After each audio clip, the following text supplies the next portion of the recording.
ರೀ ಇವತ್ತಿನ ಗೇಮ್ ಏನು ಅಂದ್ರೆ ಲೆಕ್ಕ ಮಾಡೋದು. ಇಲ್ಲಿರೋ 8 8ಗಳನ್ನ ನೀವು ಯಾವ ರೀತಿ ಆದ್ರೂ ಬರ್ಕೊಂಡು ಕೂಡಿಸಿ ಕಳಿರಿ ಗುಣಿಸಿ ಭಾಗಿಸಿ ಉತ್ತರ 1000 ಬರ್ಬೇಕು. ಹಾಗೆ ಮಾಡಿ. 8 8 16 ಬರಲಾಗಿ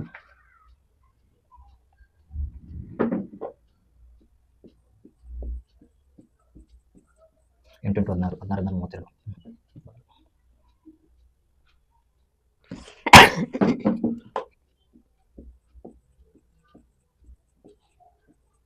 8 8 16 16 32 ನಂಗೇನೋ ಗೊತ್ತಾಗ್ತಾ ಇಲ್ಲ ರೀ.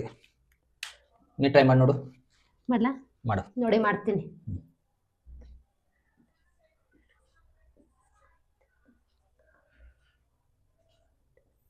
ಎಂಟು ಎಂಟು 16 16 8 24 24 8 32 32 8 40 40ಕ್ಕೆ 0 ದಶಕ 4 8 8 16 16 4 20 20ಕ್ಕೆ 0 ದಶಕ 2 8 + 2 10 ಬಂತಲ್ಲ ಉತ್ತರ 1000.